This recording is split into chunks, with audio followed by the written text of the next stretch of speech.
नमस्कार, मैं doctor R P Sonkar, assistant professor मनोविज्ञान विभाग, वसंत कन्या महाविद्यालय, काशी हिंदू विश्वविद्यालय। आज फिर एक महत्वपूर्ण मुद्दे पर आपसे बात करने आया हूँ।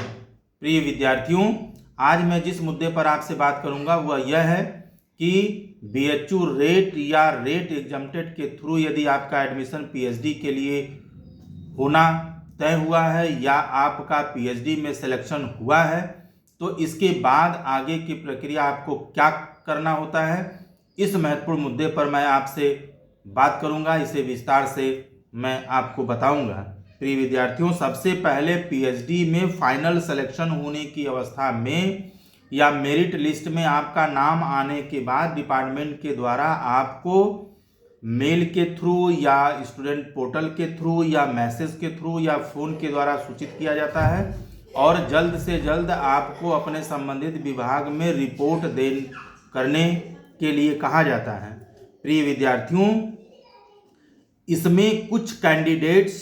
को वेटिंग लिस्ट में रखा जाता है। यदि कोई कैंडिडेट जिसका फ्रेश में हुआ है वह एडमिशन लेने से मना करता है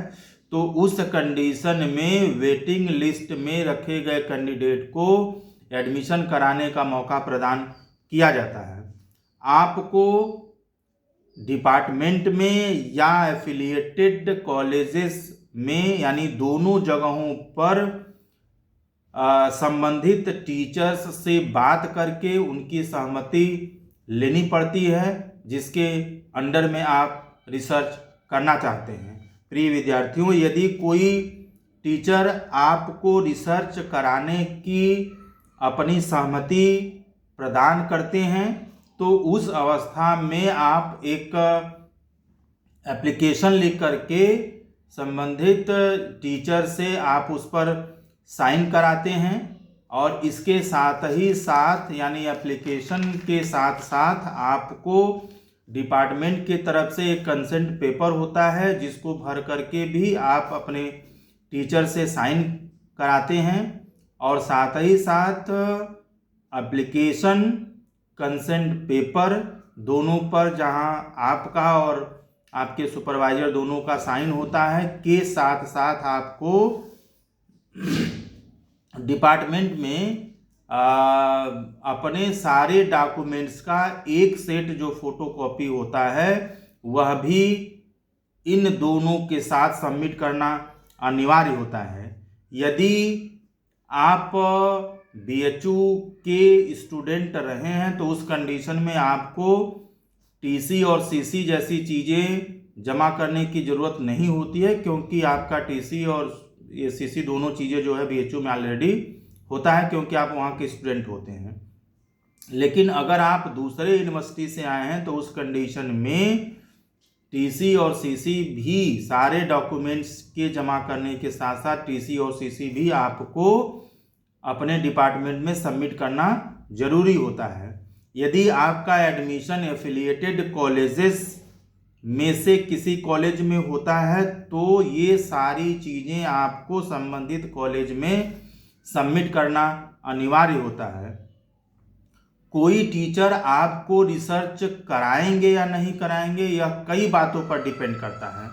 जैसे जिस टीचर के अंदर आप रिसर्च करना चाहते हैं उनके अंडर सीट खाली होने के बावजूद भी यह उनके इच्छा के ऊपर डिपेंड करता है कि वे रिसर्च कराना चाहते हैं या नहीं कराना चाहते हैं। यदि टीचर रिसर्च नहीं कराना चाहते तो उस कंडीशन में वे मना भी कर सकते हैं। ठीक है, यानी किसी टीचर के अंदर रिसर्च करना या न करना उनके इच्छा के ऊपर निर्भर करता है। तो इस हिसाब से भी ये चीज़ें निर्धारित होती हैं। दूसरी जो महत्वपूर्ण चीज़ ये है कि जिस एरिया में आप रिसर्च करना चाहते हैं अगर संबंधित टीचर जिससे आप मिल रहे हैं उस एरिया में रिसर्च नहीं कराते हैं तो उस कंडीशन में भी आप उन टीचर के साथ आप रिसर्च नहीं कर सकते। जैसे थोड़ी देर के लिए मान लीजिए कि आप क्लिनिकल साइकोलॉजी में रिसर्च करना चाहते हैं और जिस टीचर से आप मिल रहे हैं वो ओबी में रिसर्च कराते हैं तो उनके अंदर सीट खाली होने के बावजूद और उनकी आपको रिसर्च कराने की सहमति होने के बावजूद भी वो आपको रिसर्च नहीं करा सकते, क्योंकि उनका स्पेशलाइजेशन क्लिनिकल साइकोलॉजी में, वो क्लिनिकल साइकोलॉजी में रिसर्च कराते हैं और आपका area of interest organisational behaviour यानी वो भी है, तो वो चाह करके भी आपको रिसर्च नहीं करा सकते या आप चाह करके भी उनके अंडर में रिसर्च नहीं कर सकते। इसके साथ ही साथ जो आपका जो नाम यदि मेरिट लिस्ट में है, ठीक है, तो उस कंडीशन में डिपार्टमेंट की जिम्मेदारी होती है कि वह आपको किसी टीचर के अंडर में रिसर्च कराने की अनुमति प्रदान करे। लेकिन इससे पहले आपको यह छूट दी जाती है कि आप अपने हिसाब से कैंपस या एफिलिएटेड कॉलेजेस में किसी सुपरवाइजर की सहमति आप प्राप्त करें जिसके अंडर में आप रिसर्च करना चाहते हैं। इस बार का जो रेट एग्जम्प्टेड का जो इंटरव्यू पिछले 19 दिसंबर 2022 को हुआ था, उसका रिजल्ट भी अभी कुछ दिन पहले आ चुका है, जिसमें कई सारे बच्चों ने अपने सुपरवाइजर से बात भी कर लिया है, आगे की प्रक्रिया भी कर लिया है और कुछ बच्चे सुपरवाइजर से बात भी कर रहे हैं और आगे की प्रक्रिया को लगातार कर रहे हैं। अगर आप इससे संबंधित कोई विस्तृत जानकारी लेना चाहते हैं तो आप जो अपने विभाग से, संबंधित विभाग से, जिस विभाग से आप पीएचडी करना चाहते हैं उससे भी संपर्क करके आप विस्तृत जानकारी प्राप्त कर सकते हैं। अब अगर हम जल्दी से फीस के बारे में कुछ महत्वपूर्ण बातें करें तो डिपार्टमेंट में जो पीएचडी की फीस है वह लगभग 4,500 रुपये के आसपास है। यह 4,500 रुपया जो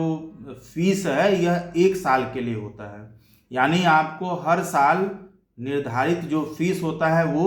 जमा करना होता है। वहीं अगर हम एफिलिएटेड कॉलेजेस के फीस की बात करें तो पीएचडी की जो फीस है वह 11,500 रुपये के करीब है, जबकि आपको second year, third year, fourth year यानी पीएचडी का जो निर्धारित समय है हर साल आपको लगभग 9,000 रुपये के आसपास एफिलिएटेड कॉलेजेस में जमा करना पड़ता है। ठीक है, यदि आपका एडमिशन मेन कैंपस में हुआ है तो उस कंडीशन में आप अपनी फीस बीएचयू जो सेंट्रल ऑफिस है आप वहाँ जमा करते हैं, जबकि यदि आपका एडमिशन एफिलिएटेड कॉलेजेस में होता है तो आप संबंधित कॉलेज में अपनी फीस जमा करेंगे। यदि आपने अपनी फीस बीएचयू में जमा कर दी है तो उस कंडीशन में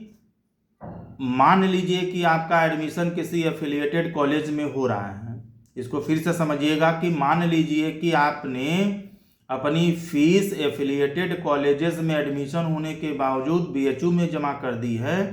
तो जितनी फीस आपने बीएचयू में जमा किया है उतनी फीस माइनस करके निर्धारित एफिलिएटेड कॉलेज का जो फीस है उतना आप कॉलेज में जमा करेंगे। जैसे मान लीजिए कि आपने 4,500 रुपया बीएचयू में जमा कर दिया है और कॉलेज में यदि आपका पीएचडी में एनरोलमेंट हो रहा है तो कॉलेज की फीस अगर 11,500 रुपये है तो 4,500 रुपया माइनस करके यानी 7,000 रुपये आपको संबंधित कॉलेज में जमा करना होगा। आगे की प्रक्रिया कॉलेज अपने हिसाब से पूरी करता है। इसके साथ ही साथ फीस से संबंधित और भी विस्तृत यदि आपको जानकारी लेनी है तो आप संबंधित कॉलेजेस से संपर्क करके इसके बारे में विस्तार से जानकारी प्राप्त कर सकते हैं। मैंने इससे संबंधित सभी जानकारियों को विस्तार से बताने की पूरी कोशिश की है। इसके बावजूद भी किसी तरह का सवाल या कोई डाउट है या कोई जानकारी आप चाहते हैं तो निश्चित रूप से कमेंट बॉक्स में लिख सकते हैं, मैं जवाब देने की पूरी कोशिश करूंगा। इसके साथ ही साथ रिसर्च या पीएचडी से संबंधित कई तरह के इन्फॉर्मेशन मैंने पिछले वीडियोस में भी दिए हैं। आप चाहें तो पीएचडी या रिसर्च से संबंधित कुछ महत्वपूर्ण तरह की सूचनाओं को मेरे पिछले वीडियो में भी सुन सकते हैं। मैं उसका जो लिंक है वो डिस्क्रिप्शन में आपके साथ शेयर कर रहा हूं, जहां पर जा करके आप विस्तृत जानकारी प्राप्त कर सकते हैं। आप सभी को बहुत बहुत धन्यवाद।